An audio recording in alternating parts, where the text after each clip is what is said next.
नमस्कार कृषि छात्रों, आपका स्वागत है उपज के डिजिटल प्लेटफॉर्म पर, जहां आज हम फिर आपके लिए लेके आए हैं एग्रोनॉमी के कुछ महत्वपूर्ण प्रश्न और उन प्रश्नों को कंसेप्चुअल तरीके से सॉल्व करेंगे। तो देखते हैं हमारा फर्स्ट क्वेश्चन क्या है। फर्स्ट क्वेश्चन है हमारा, अंकुरण के दौरान रेडिकल प्ल्यूमूल का निर्माण होता है। अंकुरण के दौरान रेडिकल व प्ल्यूमूल का निर्माण होता है। ऑप्शन है हमारे भ्रूण के द्वारा, भ्रूण पोष के द्वारा, हिल मध्य के द्वारा और बीज आवरण के द्वारा। तो कौन सा ऐसा भाग है जिससे कि रेडिकल और प्ल्यूमूल का निर्माण होता है? रेडिकल और प्ल्यूमूल के बारे में मैं आपको बता देता हूं कि क्या होता है रेडिकल और क्या होता है प्ल्यूमूल। तो जैसे आपका ये सीड है, यहाँ पर ये सीड का जो भ्रूण है, इस भ्रूण भाग से जो सूट पार्ट निकलता है, इसे तो हम कहते हैं प्ल्यूमूल। प्ल्यूमूल का अर्थ होता है,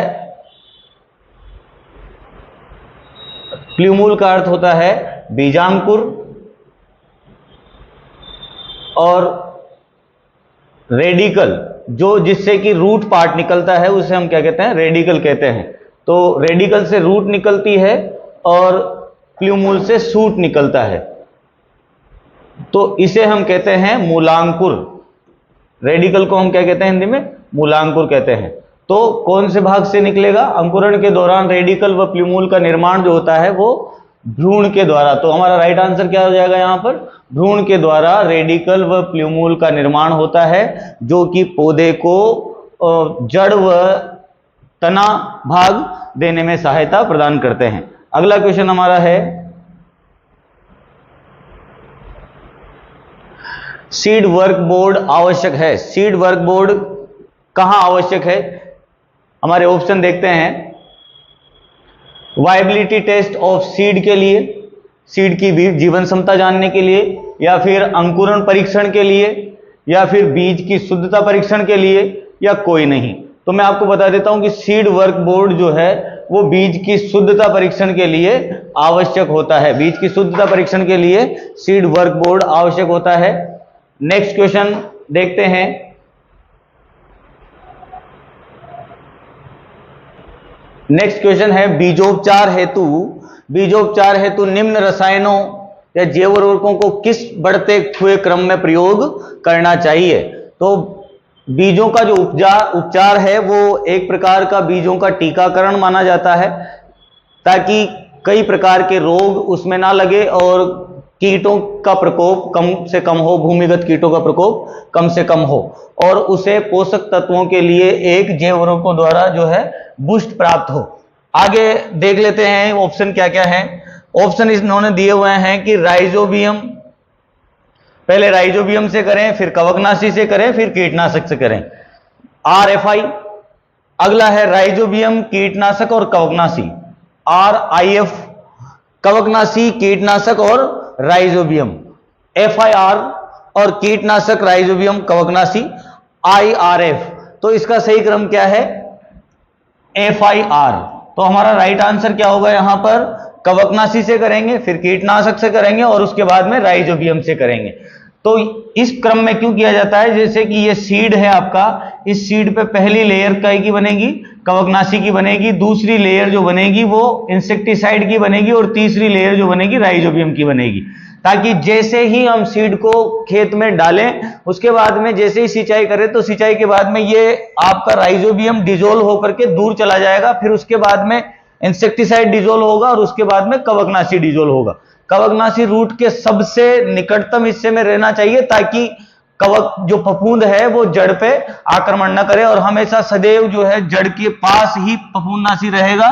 तो वो जो जड़ गलन रोग लगते हैं या फिर जो भी कवक जनित रोग होते हैं, जो मृदा जनित कवक होती है, उनसे जो रोग उत्पन्न होते हैं उनसे बचाया जा सके। उसके बाद में कीटनाशी से एक ऐसा बैरियर बन जाएगा कि वहां तक कीट सीड तक नहीं जाएगा, क्योंकि ये जो कीटनाशक यहां डिजोल्व हुआ है वो क्या करेगा? उस कीट को रिपेल करेगा, अर्थात दूर भगाने का कार्य करेगा। ठीक है, अगला आ जाता है आपके पास। अगला क्वेश्चन है, टेट्राजोलियम टेस्ट से निर्धारण करते हैं। टेट्राजोलियम टेस्ट से किसका निर्धारण किया जाता है? बीज की शुद्धता का निर्धारण किया जाता है, बीज के अंकुरण का निर्धारण किया जाता है, सीड वायबिलिटी या जीवन क्षमता, या बीज की गुणवत्ता का परीक्षण किया जाता है। तो टीजेड या टेट्राजोलियम टेस्ट जो किया जाएगा, टेट्राजोलियम टेस्ट किया जाता है सीड की वायबिलिटी जानने के लिए, जीवन क्षमता जानने के लिए किया जाता है। तो हमारा राइट आंसर यहां पे है थर्ड। और जीवन क्षमता क्या होती है, सीड की वायबिलिटी क्या होती है? जीवन क्षमता होती है विपरीत परिस्थितियों में बीज का अंकुरण होने की क्षमता, सीड वायबिलिटी या बीज जीवन क्षमता कहलाती है। क्लियर है आपका? इस प्रकार के दो प्रकार के टेस्ट होते हैं, टेट्राजोलियम क्लोराइड केमिकल काम में जिसमें लेंगे हम, और एक होता है टेट्राजोलियम ब्रोमाइड। दो तरह के केमिकल काम में लिए जाते हैं। अगला क्वेश्चन देखते हैं। अगला क्वेश्चन है, मृदा सतह से अंकुरण के समय बीज पत्र का भूमि से ऊपर आना, भूमि से ऊपर आना किस प्रकार का अंकुरण होता है? बीज पत्र का भूमि के ऊपर आना किस प्रकार का अंकुरण होता है? यहां पर ऑप्शन देखेंगे, एपीजियल, दूसरा है हाइपोजियल, तीसरा है रेडिकल और चौथा है प्ल्यूमूल। तो रेडिकल और प्ल्यूमूल के बारे में तो मैंने आपको पहले बता ही दिया था, ये दोनों तो आएंगे नहीं यहां पर।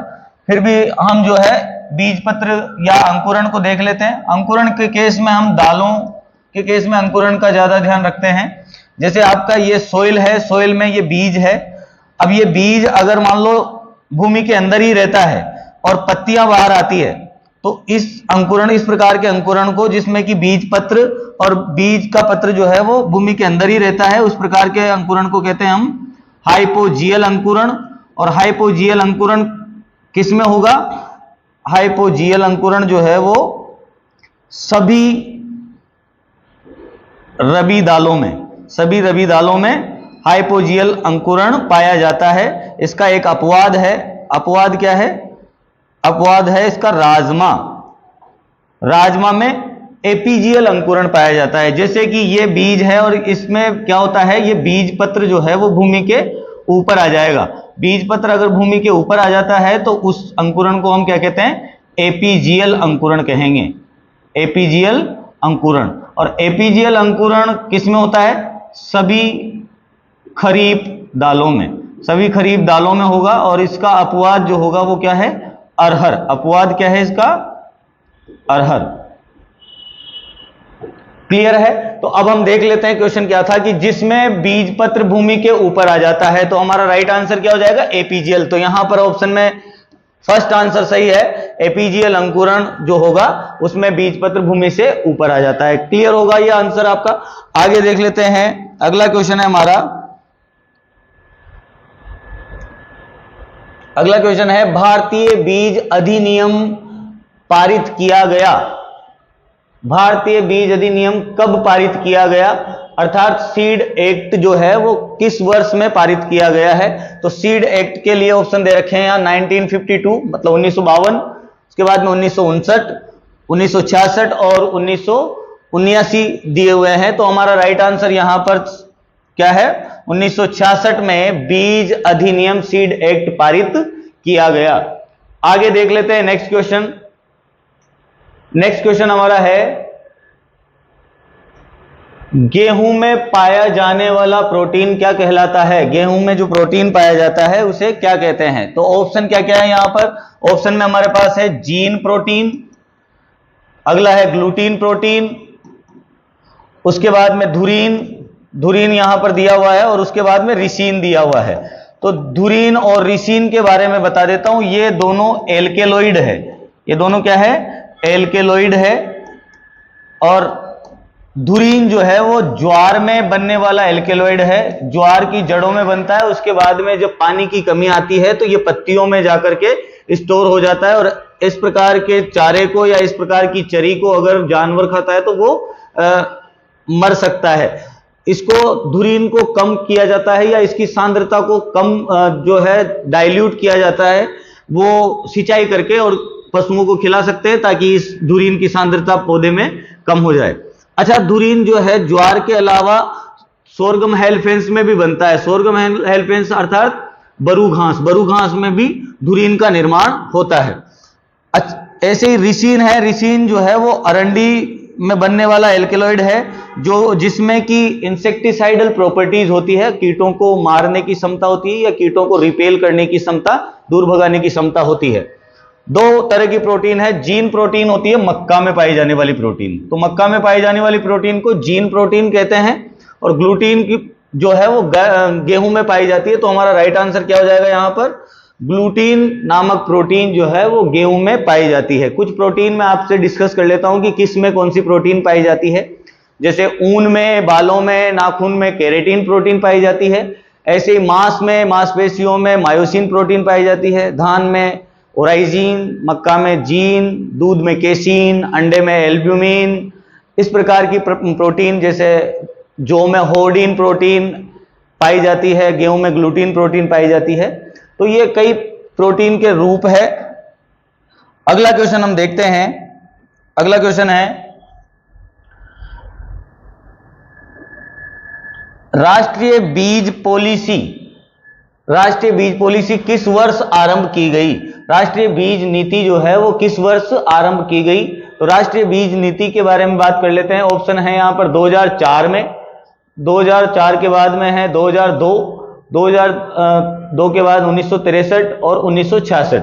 तो मैं आपको बता देता हूं कि राष्ट्रीय बीज नीति जो है वो 2002 में लागू की गई। ठीक है, 2002 में राष्ट्रीय बीज नीति या राष्ट्रीय बीज पॉलिसी जो है लागू की गई। आगे हम डिस्कस करना चाहेंगे, अगले क्वेश्चन को देख लेते हैं। अगला क्वेश्चन क्या है, सुमेलित नहीं है तो यहां पर देख लेते हैं। आधार बीज का रंग कैसा होगा? सफेद होता है, जो कि बिल्कुल सही है। उसके बाद में प्रमाणित बीज का रंग कैसा होता है? टेग का रंग नीला होता है, ये भी बिल्कुल सही है। उसके बाद में पंजीकृत बीज के टेग का रंग जो है वो किस प्रकार का होता है? पर्पल, बैंगनी रंग का टेग जो है वो किसमें लगा रहता है? बैंगनी कलर का जो टेग होगा वो पंजीकृत बीज में होता है। और प्रजनक बीज के टेग का रंग सुनहरा पीला, जो भी बिल्कुल सही है। तो हमारा राइट आंसर यहां पर क्या आ जाएगा? पंजीकृत बीज जो है वो ऑरेंज रंग का टेग नहीं रखता है, वो बैंगनी रंग का टेग रखता है। तो हमारा यहां पर कौन सा ऑप्शन सुमेलित नहीं है? तीसरा ऑप्शन सुमेलित नहीं है। ठीक है, अगला क्वेश्चन रहेगा जो हमारा अगला क्वेश्चन है, आगे दिया हुआ है। उपज कैरियर इंस्टीट्यूट जो है 6 मई से 12वीं के बैच प्रारंभ करने जा रहा है, जहां पर आप एडमिशन लेकर के अपनी परसेंटेज को गगनचुंबी बना सकते हैं और अच्छी तैयारी के लिए, साथ ही 12वीं के साथ जेट की तैयारी भी आप कर सकते हो। और जेट का पेपर 12वीं के साथ ही फाइट करने में आपको उपज कैरियर इंस्टीट्यूट पूरी सहायता करेगा। ठीक है, नेक्स्ट क्वेश्चन हम देखते हैं।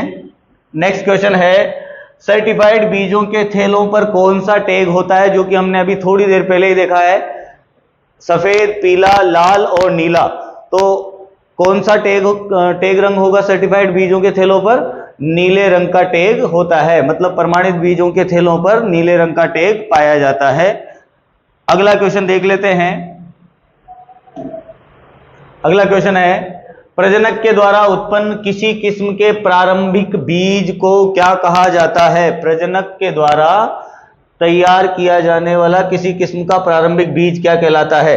तो आपको पता होगा कि सीड को तैयार करने की स्टेज क्या होती है। सबसे पहले न्यूक्लियस सीड, उसके बाद में ब्रीडर सीड के बाद में आता है आपका फाउंडेशन सीड, और उसके बाद में आता है सर्टिफाइड सीड। ठीक है, तो यहां पर न्यूक्लियस का अर्थ होता है मूल केंद्रक बीज, ब्रीडर का अर्थ होता है प्रजनक, फाउंडेशन अर्थात आधार बीज, और सर्टिफाइड अर्थात प्रमाणित बीज। तो ऑप्शन देख लेते हैं। प्रजनक बीज दिया हुआ है, नाभिकीय बीज दिया हुआ है, और प्रमाणित बीज दिया हुआ है, और पंजीकृत बीज दिया हुआ है। तो हमारा राइट आंसर यहां पर क्या आ जाएगा? न्यूक्लियस सीड अर्थात नाभिकीय बीज, या यूं कह सकते हैं मूल केंद्रक बीज हमारा यहां पर राइट आंसर है। अगला क्वेश्चन हम देखते हैं। अगला क्वेश्चन है, नीले रंग का टैग होता है, नीले रंग का टैग किस में पाया जाता है? ये क्वेश्चन फिर से रिपीट हो गया। तो नीले रंग का टैग जो है वो प्रमाणित बीज में पाया जाता है। नीले रंग का टैग किस में पाया जाता है? प्रमाणित बीज या सर्टिफाइड सीड में पाया जाएगा। किस में पाया जाएगा? सर्टिफाइड सीड में। अगला क्वेश्चन देखेंगे। अगला क्वेश्चन है हमारा, प्रजनक बीज तैयार करने के लिए कौन सा बीज काम में लेते हैं? प्रजनक बीज तैयार करने के लिए नाभिकीय बीज काम में लिया जाता है। कौन सा बीज काम में लिया जाता है? नाभिकीय बीज काम में लिया जाता है। इस क्वेश्चन को अपन रैपिड इसलिए सोल्व कर रहे हैं क्योंकि इसके बारे में अभी थोड़ी देर पहले हम बात कर चुके हैं कि क्या सीक्वेंस रहता है बीजों के निर्माण का। अगला क्वेश्चन देखते हैं। अगला क्वेश्चन हमारा है टीजेड परीक्षण किसका पता लगाने के लिए किया जाता है। टीजेड परीक्षण मैंने आपको थोड़ी देर पहले भी बताया था कि टीजेड परीक्षण जो है बीज की जीवन क्षमता या बीज की जो वायबिलिटी है उसका पता लगाने के लिए किया जाता है। तो यहां पर दिया हुआ है बीज की गुणवत्ता का पता लगाने के लिए, बीज के ओज का पता लगाने के लिए या जीवन क्षमता का पता लगाने के लिए, बीज की अंकुरण क्षमता का पता लगाने के लिए और बीज की भौतिक शुद्धता के लिए। तो राइट आंसर हमारा यहां पर क्या आ जाएगा, बीज का ओज, सीड विगर और वायबिलिटी के लिए। वायबिलिटी अर्थात विपरीत परिस्थितियों में अंकुरण होने की क्षमता को हम बीज ओज कहते हैं और बीज के उगने की क्षमता को बीज की जीवन क्षमता कहते हैं। आगे देख लेते हैं। अगला क्वेश्चन हमारा है टेट्राजोलियम परीक्षण और इंडिगो कार्मीन परीक्षण का संबंध है। इंडिगो कार्मीन परीक्षण भी जो है वो बीज की जीवन क्षमता को मापने के लिए या बीज की जीवन क्षमता ज्ञात करने के लिए किया जाता है। तो यहां पर हमारा राइट आंसर क्या आ जाएगा, बीज की जीवन क्षमता के लिए टीजेड, वैसे टीजेड टेस्ट दे दिया उसने टेट्राजोलियम परीक्षण, तो अपने आप ही हमारा राइट आंसर क्या आ जाएगा, बीज की जीवन क्षमता के लिए आ जाएगा। यहां पर इंडिगो कार्मीन हमें थोड़ा सा एक्स्ट्रा मिला है तो हमें इससे यह भी पता लग गया कि इंडिगो कार्मीन केमिकल भी जो है वो बीज की जीवन क्षमता ज्ञात करने के लिए काम में लिया जाता है। अगला क्वेश्चन देखते हैं। अगला क्वेश्चन क्या है, यदि बीज का अंकुरण प्रतिशत 90% है, यदि बीज का अंकुरण प्रतिशत 90% है और शुद्धता 75% है तो बीज का वास्तविक मूल्य लगभग क्या होगा। तो यहां पर उन्होंने ऑप्शन दिए हैं 65, 70, 67.5 और 75% और शुद्धता 75% है तो बीज का वास्तविक मूल्य कितना होगा, या बीज खाने योग्य या उगाने योग्य है या नहीं है, उसका पता लगाने के लिए आपको मैं बता दूं कि वास्तविक उपयोगिता मान मिनिमम या न्यूनतम 75% होना चाहिए, तब उसे उगाने या खाने के प्रयोग में लिया जा सकता है। तो आरवी निकालने का सूत्र आपको मैं बता देता हूं, RV germination percentage into physical purity percentage upon 100। तो यहां पर जो वैल्यू दी हुई है उनको फॉर्मूले में रख लेते हैं, 90 इंटू 75 अपॉन 100। तो एक बार यहाँ एक जीरो से एक जीरो कट जाएगी, उसके बाद में 10 से हम इसको काट देंगे, 5 से काटेंगे 2 बार और 15 बार कट जाएगा ये 5 से, और ये हो जाता है 15 नाम 135 अपॉन 2। तो राइट आंसर क्या आ जाएगा अपना 6 बार और उसके बाद में 7.5।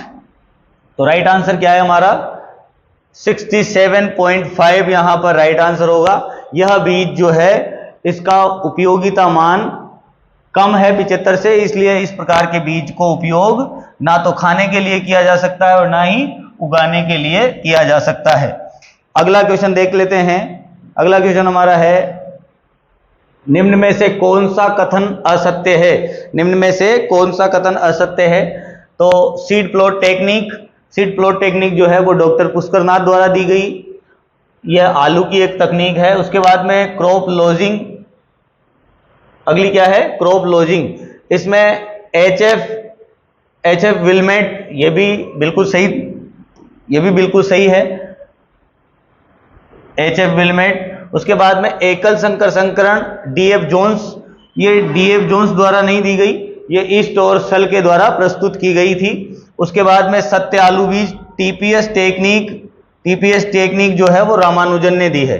यहाँ विल्सेंट है, यहां पर क्या है विल्सेंट, अगर विलमुट देखेंगे तो वो भेड़ से रिलेटेड हो जाएगा, यहां पर क्या है एचएफ विल्सेंट है जो कि क्रॉप लॉजिंग से रिलेटेड है। तो हमारा यहां पर राइट आंसर क्या हो जाएगा, एकल संकर संकरण डीएफ जोन्स ने नहीं दिया, इन्होंने द्विसंकर संकरण मक्का में प्रस्तुत किया है। अगले क्वेश्चन की तरफ बढ़ते हैं। अगला क्वेश्चन हमारा है उत्तम बीज का उपयोग करने से फसल की उपज में कितने प्रतिशत वृद्धि होती है। उत्तम बीज का उपयोग करने से फसल की उपज में कितनी प्रतिशत वृद्धि होती है? तो हमारा राइट आंसर क्या आ जाएगा यहाँ पर? 10 से 15% उत्तम बीज उपयोग करने से उपज में वृद्धि होती है। अगर बीज अच्छी क्वालिटी का है तो बीज की उपज में वृद्धि कितनी होगी? फसल की उपज में 10 से 15% की वृद्धि होगी। अगला क्वेश्चन हम देख लेते हैं। अगला क्वेश्चन है, राजस्थान राज्य बीज निगम का मुख्यालय कहां पर स्थित है? आरएसएससी का मुख्यालय जयपुर में स्थित है। कहां पर स्थित है? जयपुर में स्थित है। एनएससी का मुख्यालय, नेशनल सीड कॉरपोरेशन का मुख्यालय जो है वो दिल्ली में स्थित है, और जबकि राजस्थान राज्य बीज निगम, राजस्थान स्टेट सीड कॉरपोरेशन का मुख्यालय जयपुर में स्थित है। अगला क्वेश्चन हम देखते हैं। अच्छा, आरएसएससी की स्थापना 1978 में की गई। अगला क्वेश्चन हमारा है, 100 दानों के भार को किस नाम से जाना जाता है? 100 दानों के भार को किस नाम से जाना जाता है? ऑप्शन है परीक्षण भार, दूसरा ऑप्शन है सीड इंडेक्स, तीसरा है डोकेज और अगला है उपरोक्त सभी। तो यहां ऑप्शन को थोड़ा सा देख लेते हैं कि परीक्षण भार क्या होता है। 1000 बीजों का भार, 1000 बीजों का भार परीक्षण भार कहलाता है, जो छोटे बीजों का और छोटे आकार के बीजों का ज्ञात किया जाता है। सीड इंडेक्स, 100 बीजों के भार को हम क्या कहते हैं? सीड इंडेक्स कहा जाएगा, बीज सूचकांक कहेंगे। तो राइट आंसर तो अपना यही हो जाएगा क्वेश्चन के आधार पर। डोकेज क्या होता है? डोकेज होता है बीज में पाई जाने वाले कंकड़ पत्थर या अशुद्धियां जो होता है उन्हें डोकेज कहते हैं। ठीक है, ये हमारा क्वेश्चन था जो कि लास्ट क्वेश्चन है। आज के वीडियो में हम यहीं तक रखेंगे।